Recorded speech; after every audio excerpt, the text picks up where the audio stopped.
अब दोनों में विवाद इतना बढ़ गया कि दोनों का जब विवाद बढ़ा, अब 33 कोटि जो देवता थे वो लोग घबरा गए। ये सृष्टि के रचयिता है ब्रह्मा और विष्णु, ये अगर आपस में विवाद करेंगे तो कैसा होगा। जैसे कि अब हम देखते हैं एक घर में 3 भाई है, अब 2 भाई पालन पोषण वाले हैं, घर चलाने वाले। अब दोनों में अगर आपस में विवाद होगा तो तीसरा भाई तो घबरा ही जाएगा। अब तीसरा भाई तो घबराएगा तो माता पिता भी घबराएंगे, पूरा परिवार घबरा जाएगा कि ये 2 भाई अगर आपस में लड़ेंगे तो घर का पालन पोषण कैसे होगा। अब पूरे 33 कोटि देवता घबरा गए। घबरा करके भगवान के पास गए, शिव जी के पास नमस्कार किया, भगवान को बताया। भगवान कहते हैं, भगवान ने अपने ध्यान दृष्टि में देखा कि दोनों का विवाद चल रहा है। भगवान बादलों की ओट में पहुंच गए और बादलों की ओट से देखा, बादलों के अंदर से झांक करके देखा कि ब्रह्मा और विष्णु का विवाद चल रहा है, दोनों अपने अपने शस्त्र चला रहे हैं।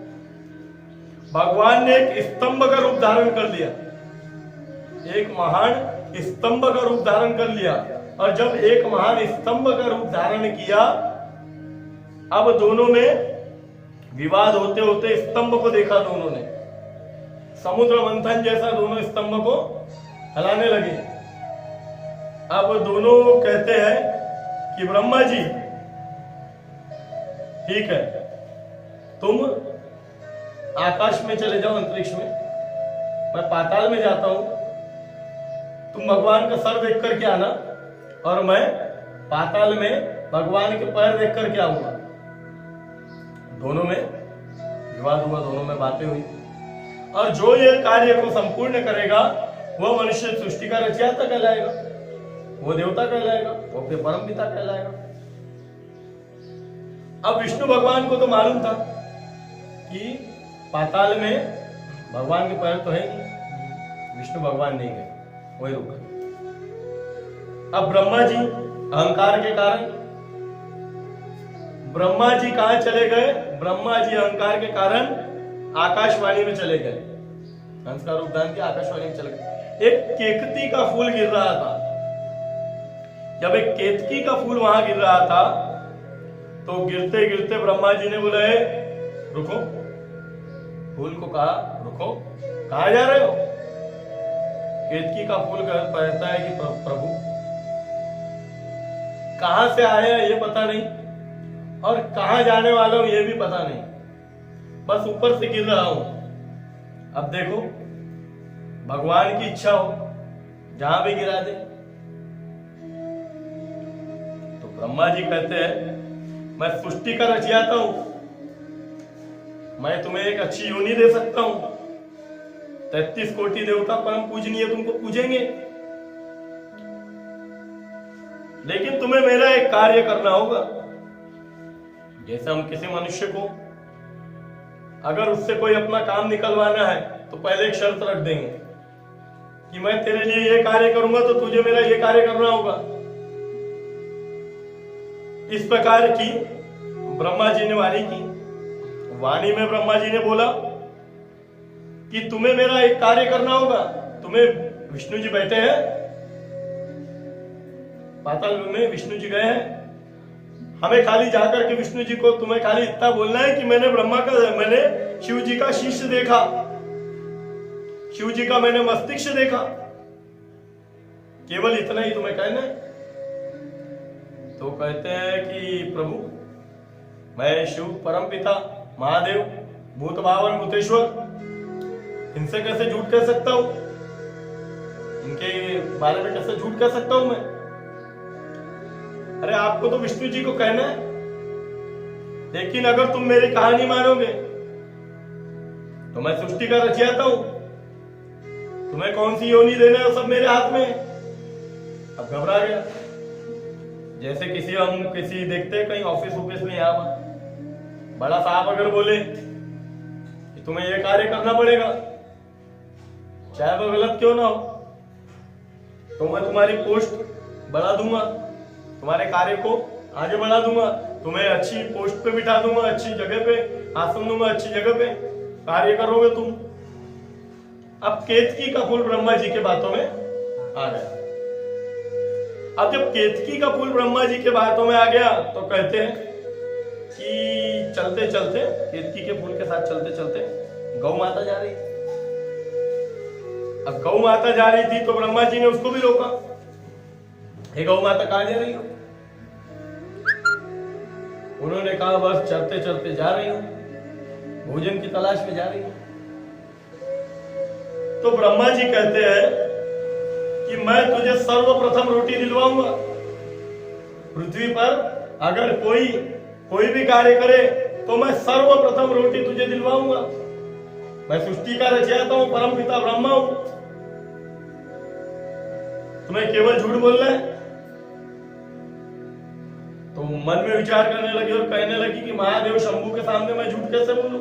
तो उन्होंने कहा नहीं, तुम्हें शंभू के सामने नहीं, तुम्हें तो विष्णु के सामने झूठ बोलना है।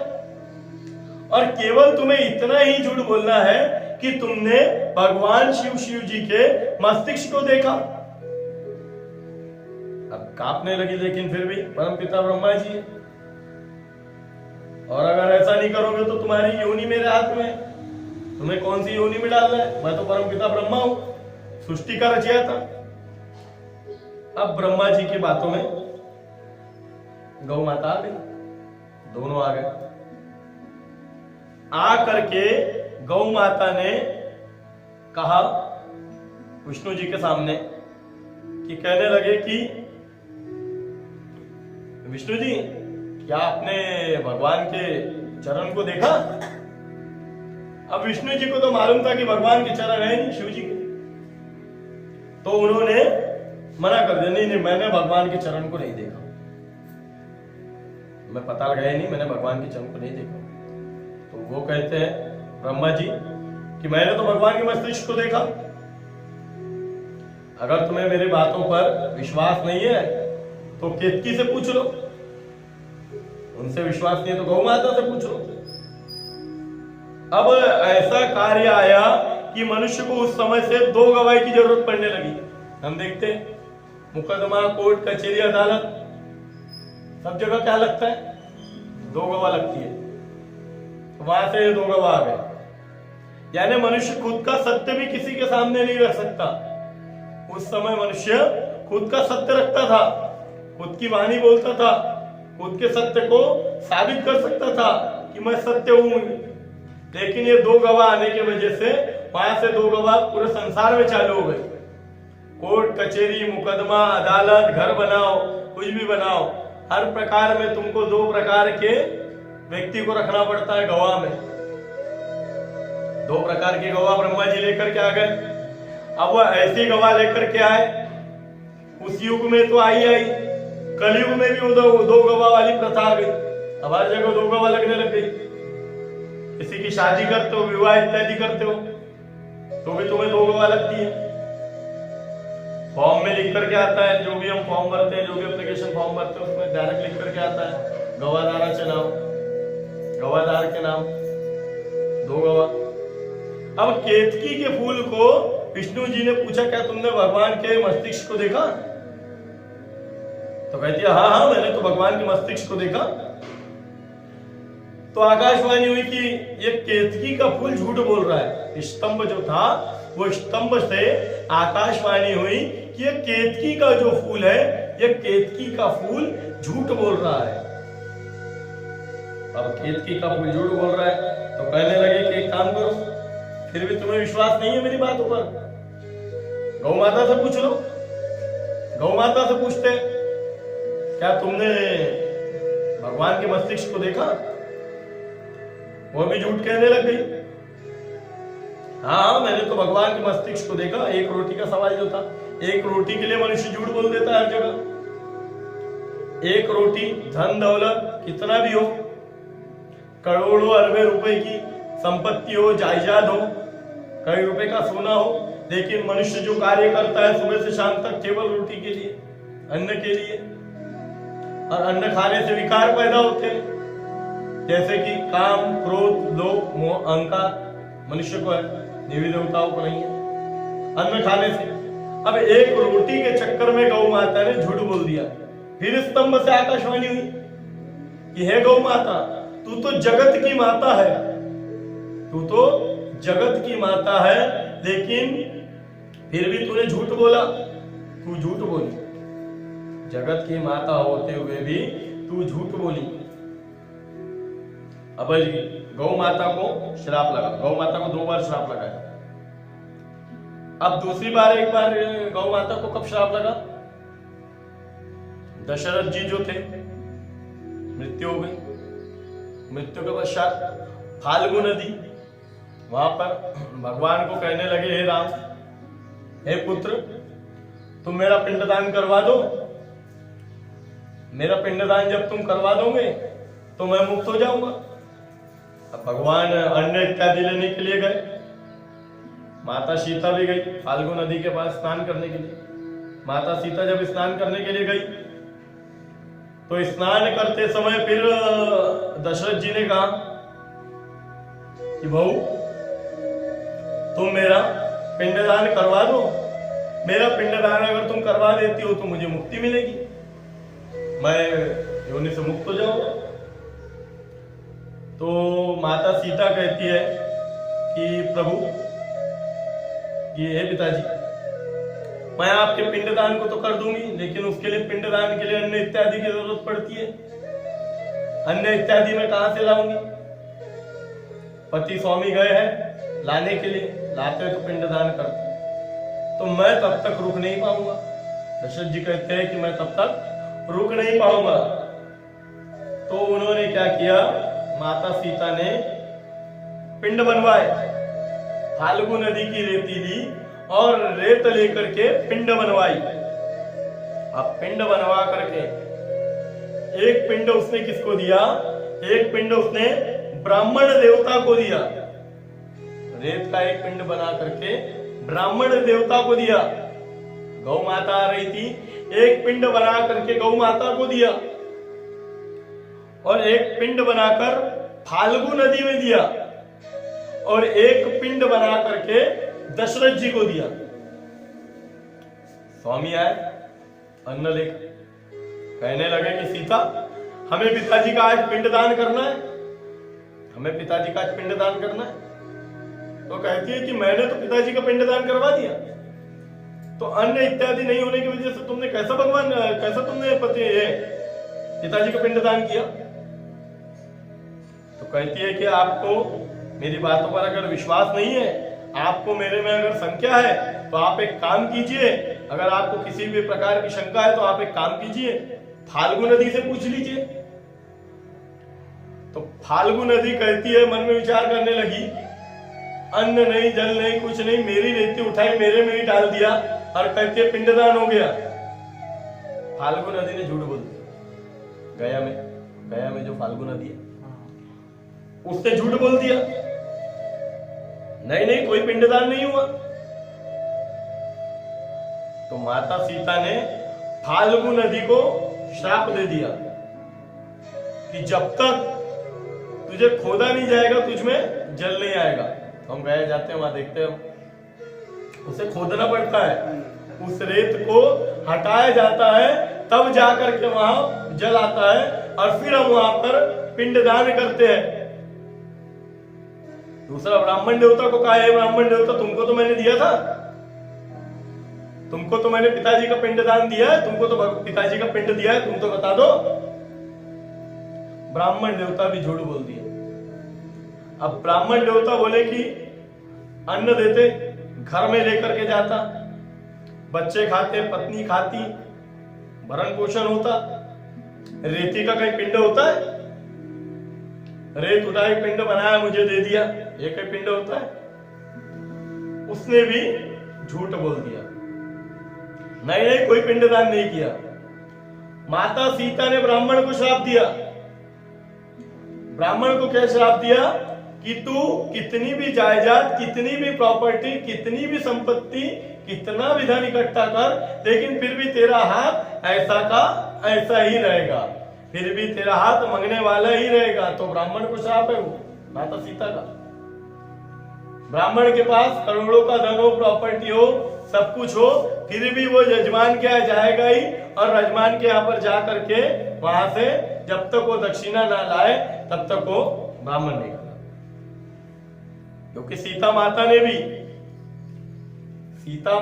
भी जब उनका विवाह हुआ था, विवाह के पश्चात हम देखेंगे उसकी भी कहानी आगे, कि सीता माता ने रावण जो थे ब्राह्मण, सोने की लंका सब था, इतना सब कुछ होने के बावजूद भी उनको ब्राह्मण तत्व धर्म को निभाना पड़ा और दक्षिणा लेकर के आना पड़ा। इस प्रकार हम आगे देखेंगे उसमें भी। अब गौ माता को पूछा, हे गौ माता, मैंने पिंड दिया था, तुम तो मेरे स्वामी के सामने कम से कम बोल दो, सत्य बोल दो कि तुमने मुझे पिंड दिया था। तो गौ माता कहती है, गौ माता विचार करने लगी, अब ये तुमने रेती का पिंड दिया, मन में विचार करी, तो रेती थोड़ी ना मैं खा सकती हूँ, रेती से थोड़ी ना मेरा भरण पोषण होगा।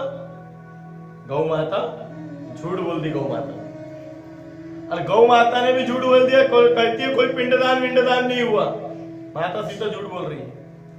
माता सीता को क्रोध आया, माता सीता ने श्राप दिया कि 36 कोटि देवता तुझ में पूजे जाएंगे, केवल तेरे मुख को लोग अशुभ मानेंगे, अशुद्ध मानेंगे तेरे मुख को लोग, कोई तेरे मुख की पूजा नहीं करेगा। तो गौ माता के मुख की पूजा कभी नहीं होती। हम देखते हैं गौदान भी होता है तो पूछ से होता है, कोई भी कार्य अगर गौ माता का होता है तो पूछ से होता है। विद्वान ब्राह्मण आप लोगों को, अगर विद्वान ब्राह्मण है और विद्वान तरीके से अगर ब्राह्मण है वो और सही ब्राह्मण है, तो तुमको गौ माता की पूजा सामने से करने नहीं लगाएगा, उसके मुख की पूजा नहीं करने लगाएगा, वो तुम्हें उसकी पूंछ से पूजा करके, उसके पूंछ को पकड़ के तुमसे पूजा करवाएगा, और भ्रमण भी उसके पूंछ से, उसके पैरों से निकल करके करवाएगा, विद्वान ब्राह्मण करवाएगा। बाकी ऐसा नहीं है कि यहां से फिर जो श्राप लगा है तो गौ माता को सीता माता का भी श्राप लग गया। अब दशरथ जी से पूछा, हे पिताजी, कम से कम तुम तो बता दो कि मैंने तुम्हें पिंड दिया है। दशरथ जी का हाथ निकल के फाल्गु नदी से आ गया। हम देखते हैं वहां पे दशरथ जी का हाथ लगा हुआ है, दशरथ जी का हाथ भी फाल्गु नदी से निकल करके आ गया। अब वहां जाने के बाद हमें पिंडदान करना पड़ता है उनके हाथों से, वहां से वो गया था, पिंडदान हुआ है चालू। इसके पहले कभी किसी को इत्यादि इतना पता नहीं था। शिव महापुराण की कथा है, सभी प्रकार का ज्ञान है, मनुष्य की उत्पत्ति से लेकर निर्मिति तक, निर्मिति से लेकर मुक्ति तक शिव महापुराण की कथा श्रवण महीने में सुन रहे हो। भक्त इत्यादि को शिव, अभी मैंने बताया कि कुछ साथ नहीं जाता, केवल आप जो शिव महापुराण की कथा जो आप सुनते हो उसको अपने दिल में, अपने मन में, अपने श्रवण कर लो, उसका एक गांठ बना लो, अपने जीवन में उतारो, अपने चरित्र में उतारो, क्योंकि अंत समय आपके साथ में केवल यहां से शिव महापुराण की कथा ही जाएगी। आप भागवत सुनते हो, मंदिरों में पुराण सुनते हो, सभी प्रकार को, सभी वेदों में 18 पुराण है, पूरे 18 पुराण है। 18 पुराणों में सबको पुराण नाम दिया हुआ है, सबको पुराण नाम दिया है।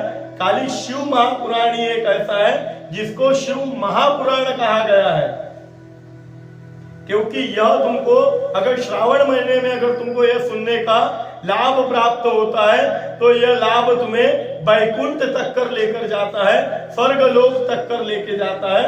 यह प्राण तो यह शिव पुराण आपको स्वर्ग की प्राप्ति कराता है, वैकुंठ की प्राप्ति कराता है, यह महाशिव पुराण है।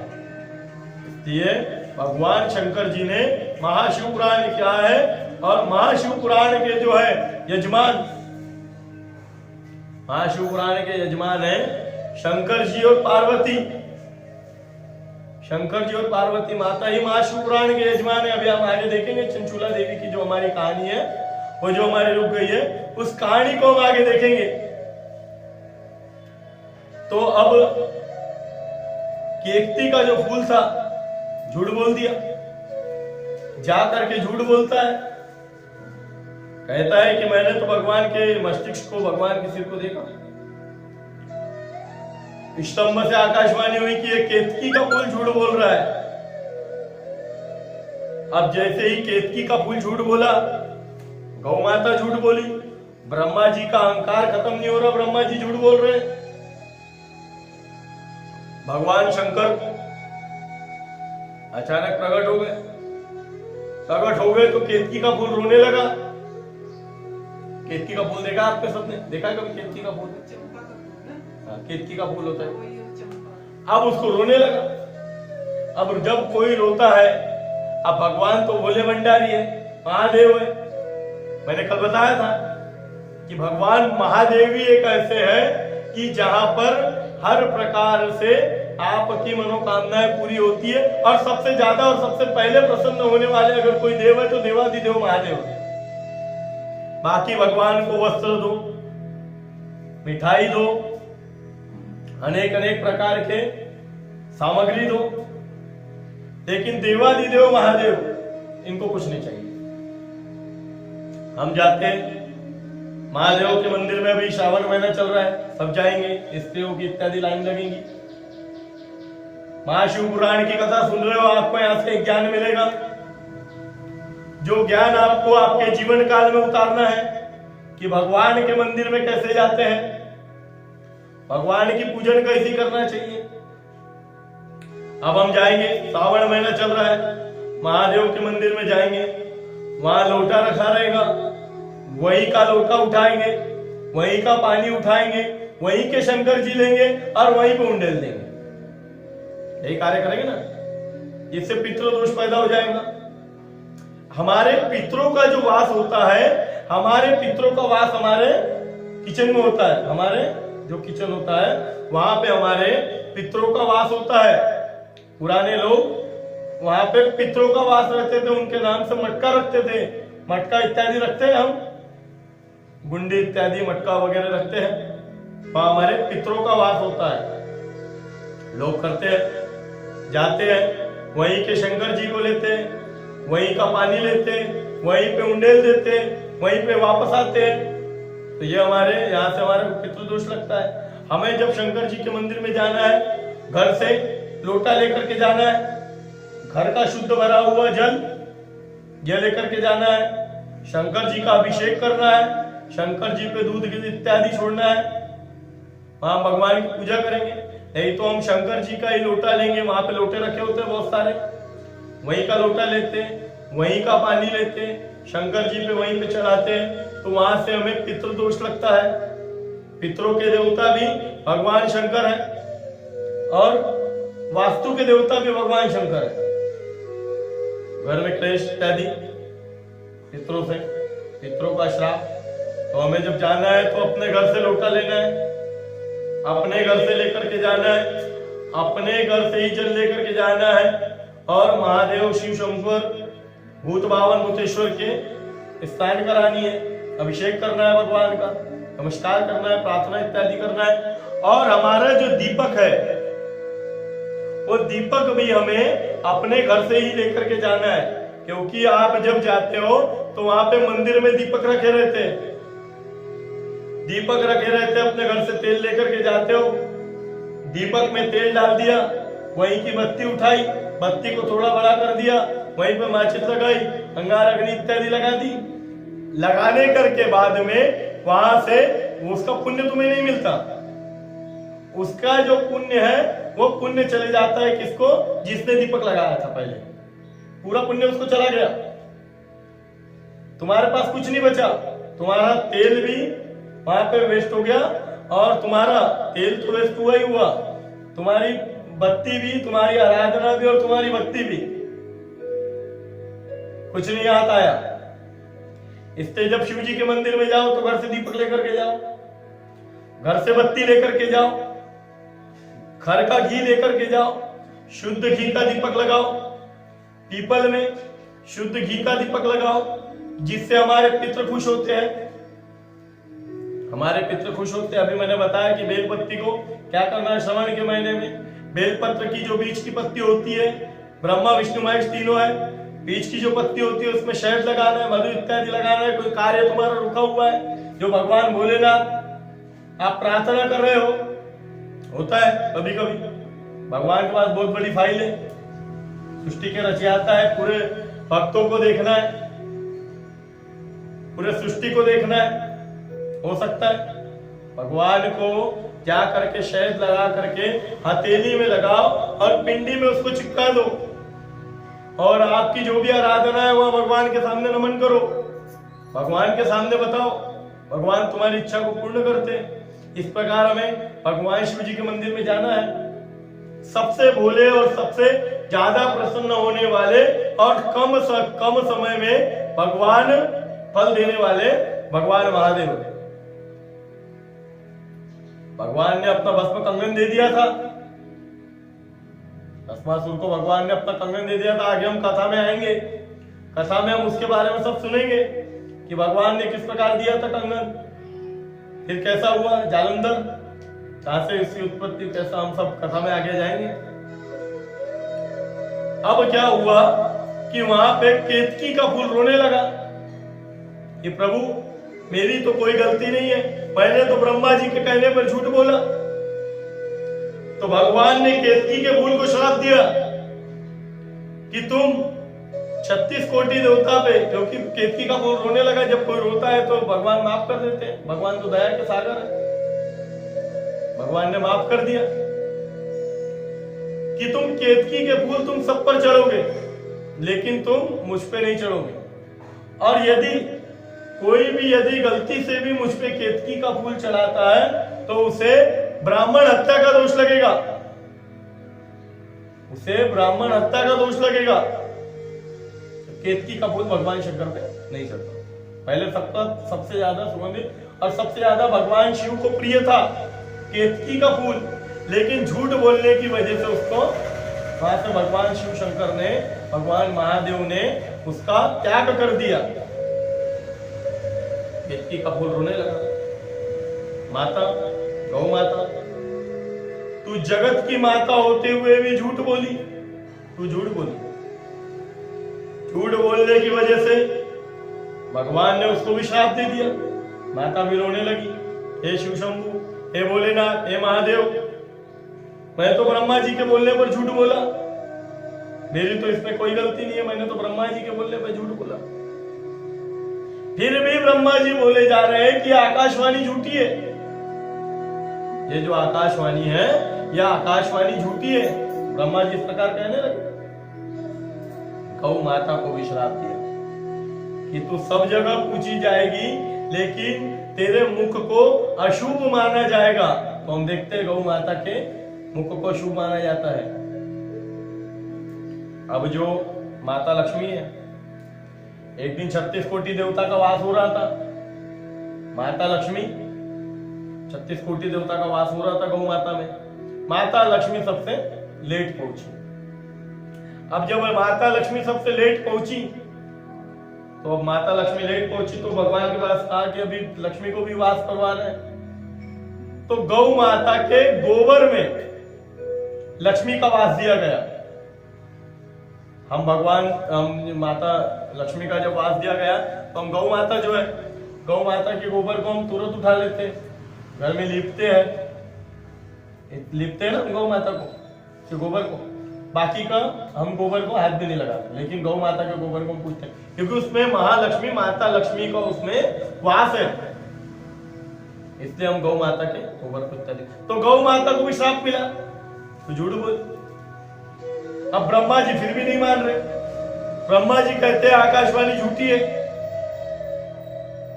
शिव को जो आकाशवाणी को झूठी ठहराया गया, स्तंभ झूठा है, शिव की आकाशवाणी को झूठे ठहराया गया।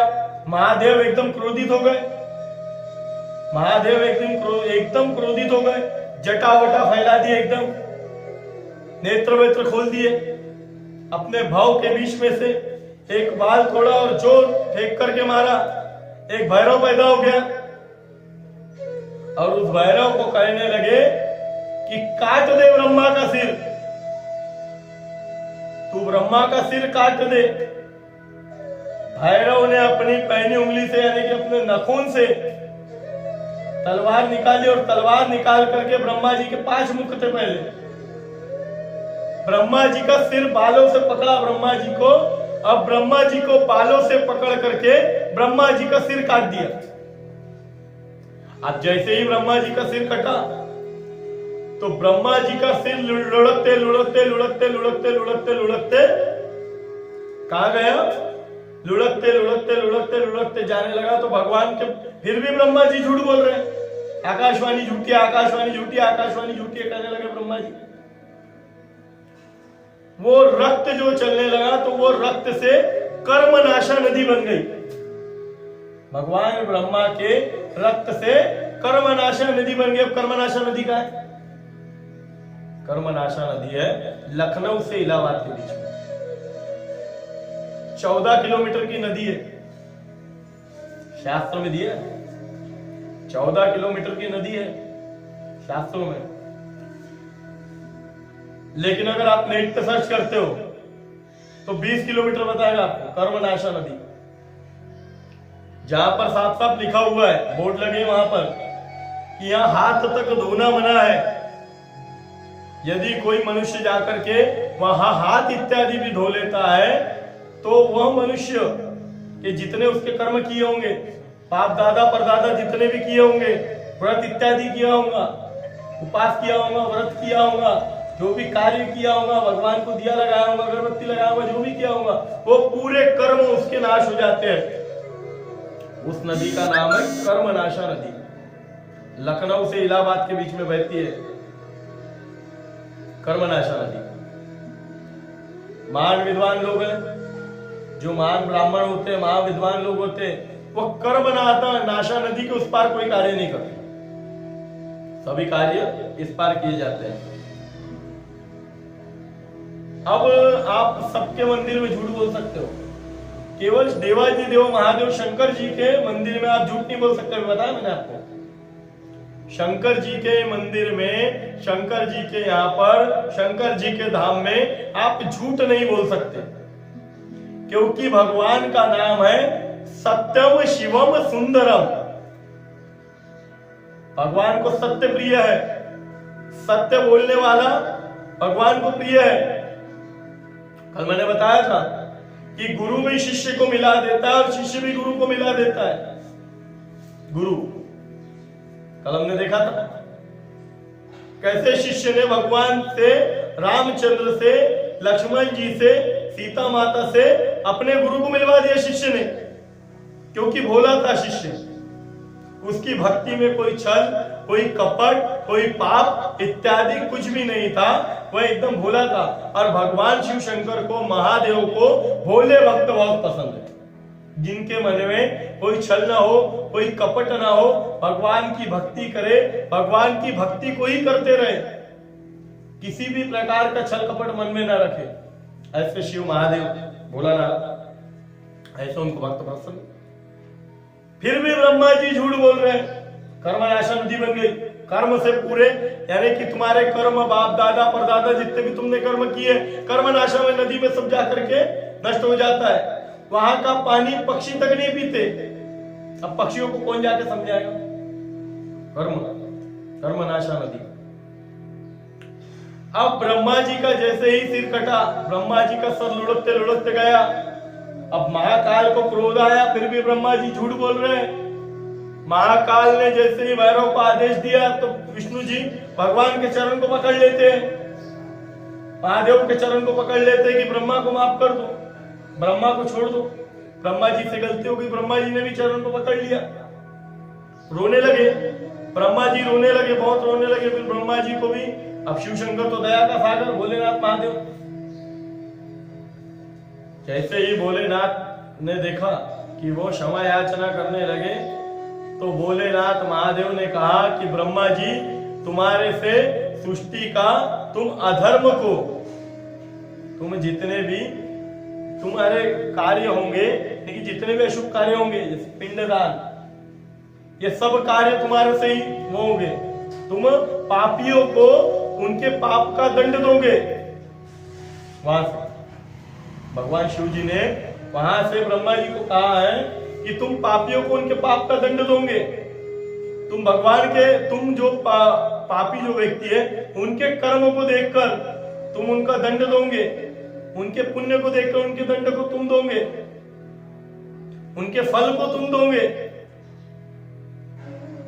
अब ब्रह्मा जी का जो सिर था, रोने लगे ब्रह्मा जी, क्षमा याचना करने लगे। भगवान विष्णु जी भगवान के चरण को पकड़ने लगे। तो भगवान कहते हैं कि तुम मेरे एक रूप में पूजे जाओगे, तुम बड़ के पेड़ के नीचे पूजे जाओगे, और तुम मेरे एक रूप में पूजे जाओगे जिसका नाम है बटकेश्वर महादेव। एक बटकेश्वर महादेव का ज्योतिर्लिंग है जिसका नाम है बटकेश्वर महादेव। तुम इस रूप में पूजे जाओगे। भगवान का एक और नाम पड़ा बटकेश्वर महादेव। बटकेश्वर महादेव भगवान का नाम पड़ा। अभी कैसा है कि भगवान को जो चिंता हो गई, अभी जैसे सत्य बोलना चाहिए जीवन में। भगवान महादेव की कथा है, महादेव की कथा में तो हम झूठ नहीं बोल सकते। किसी भी प्रकार को किसी के घर में जाओ, जाकर के बोलो हैप्पी होली, खुश हो जाता है, कलयुग है। हैप्पी दिवाली बोलो, खुश हो जाता है। और उसके घर में जाकर के बोलो भैया राम नाम सत्य है, क्रोधित हो जाता है। अरे मरने के बाद कोई बोले ना बोले, मैं तुम्हें अभी से बोल रहा हूं कि राम नाम सत्य है, और राम नाम सत्य है। तो अब चिंता हो गई भगवान को कि यार जितने भी लोग हैं, जितने भी है पृथ्वी के लोग, सभी लोग क्या करने लगे, भगवान का पूजन पाठ कथा यज्ञ करने लगे। चिंता हो गई सबको, बहुत ज्यादा चिंता हुई। अब इतने कर्म हो रहे हैं, इतनी शिव पुराण की कथा हो रही है, इतने यज्ञ हो रहे हैं, इतने हवन हो रहे हैं कि नर्क खाली हो गए और वैकुंठ भर गए। अब देखो, पुण्य है तो थोड़ा बहुत पाप भी होना चाहिए। पुण्य है तो पाप भी होने चाहिए। भगवान नहीं होंगे तो भगवान करवा देंगे, लेकिन ऐसा पाप मत करो कि जिससे तुम्हारे कर्म का नाश हो जाए। अब भगवान अगर अपने कर्मों के हिसाब से कुछ करवा दे तो वो बात अलग है। अब क्या करते हैं कि वैकुंठ जो है पूरे भर गए, नरक पूरे खाली हो गए, देवताओं में आकार मच गया। भगवान कहते विष्णु जी के पास गए सब कि पूरे के पूरे वैकुंठ भर गए, प्रभु ऐसा जगह नहीं है। कहते शिव जी के पास चलते हैं। शिव जी के पास पहुंच गए पूरे देवता। भोलेनाथ अपने मग्न में थे, जाकर के कहते हर हर महादेव, हर हर महादेव। जाकर के नमस्कार किया, और जैसे ही नमस्कार किया तो कहते हैं कि प्रभु बहुत चिंतित हो, बहुत दुखी हो। तो भगवान कहते हैं शिव जी बहुत चिंतित और दुखी दिखाई दे रहे हो। अरे तुम्हें किस बात की चिंता है, तुम तो देवता हो, देवताओं को चिंता थोड़ी ना होती है। चिंता तो केवल मनुष्य को होनी चाहिए, क्योंकि मनुष्य अन्न खाता है। अन्न खाने की वजह से मनुष्य के शरीर में विकार पैदा होते हैं। मैंने बताया काम, क्रोध, लोभ, मोह, अहंकार मनुष्य को होता है, देवताओं को थोड़ी ना होता है। उन्होंने कहा कि प्रभु चिंता की तो बात है, वैकुंठ पूरे भर गए हैं और नरक पूरे खाली हो गए। भगवान ने दृष्टि में देखा, ध्यान दृष्टि में, कहते यमराज को बुलाओ। यमराज जी आ गए। यमराज क्या हो रहा है ये पृथ्वी पर? सब भगवान की पूजन पाठ हवन यज्ञ कर रहे हैं, सब इसी प्रकार के कार्य कर रहे हैं, शुभ कार्य कर रहे हैं, पुण्यात्म कार्य कर रहे हैं, वैकुंठ पूरे भर रहे हैं। तो कहते हैं धर्मराज को पूछो, प्रभु मुझे नहीं पता, आप धर्मराज से पूछिए। धर्मराज को सभा बुलाया गया, धर्मराज क्या हो रहा है? वैकुंठ पूरे भर गए हैं